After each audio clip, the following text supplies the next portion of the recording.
All right, so how are you feeling about purchasing holiday gifts this season? Well, if you're feeling confident, you've got company because consumer confidence jumped for a third straight month, and that's a signal folks are growing more optimistic about the economy all over the country. Take a look at this. According to the Conference Board, consumer confidence climbed above 110 in December. What does that mean? Well, it's up from a revised level of 101 just last month. It's also significantly higher than experts' original expectations. Experts like whom? Well, Dana Peterson, she joins us now. She is the chief economist at the Conference Board and can help break this all down for us, joining us here from New York. So help us understand why people are more optimistic than we expected, despite the realities we're all dealing with when it comes to inflation and higher living costs. Absolutely. I think consumers heard that the Fed is no longer raising interest rates.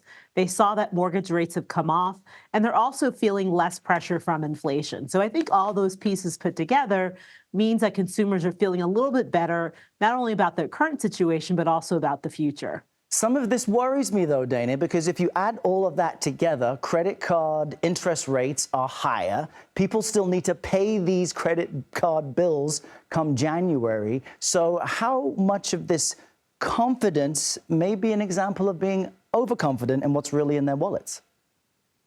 Well, we actually think that some of this confidence will fade in the first half of next year because we do expect a short and shallow recession. Now, what does that mean?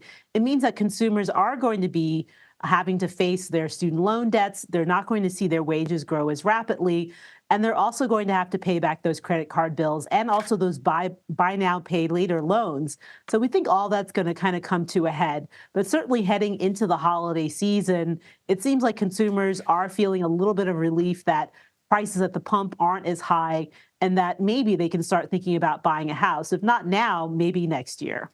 So there may very well, in fact, be a boomerang effect, a sobering effect come January. But as we mentioned, this is the third straight month of a real boost in consumer confidence. So if it's not just the fact that there are positive signs from the economy, and if it's not just that we're heading into the holidays and everyone's going to buy all those gifts, what else could help explain this continual increase in a positive outlook?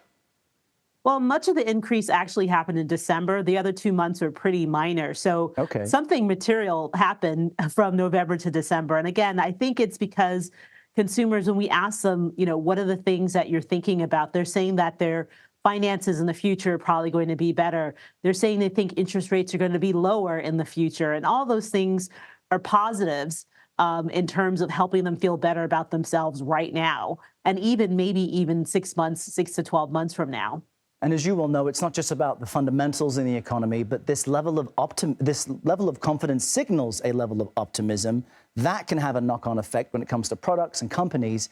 So then what does this mean for the general outlook of the U.S. economy? Well, I think it's still too early to tell. Again, that big increase happened in 1 month. And I think January is going to be really pivotal. The holidays will be over. Everyone's going to get those bills come due to pay their credit cards back. I think also we'll start to see further slowing in the labor market. We've already seen less dynamism outside of, industries that are experiencing labor shortages, but outside of that, not much hiring is going on. So I think all those things are really going to come into play. And also, consumers had the stimulus checks, and I think that those excess savings, as we call it, are probably going to be just about run dry by the time we get into the new year. Well, after the year we've all had, I'll take all the good news we can get. Dana Peterson, great to chat with you. Enjoy the holidays. Thank you, you too.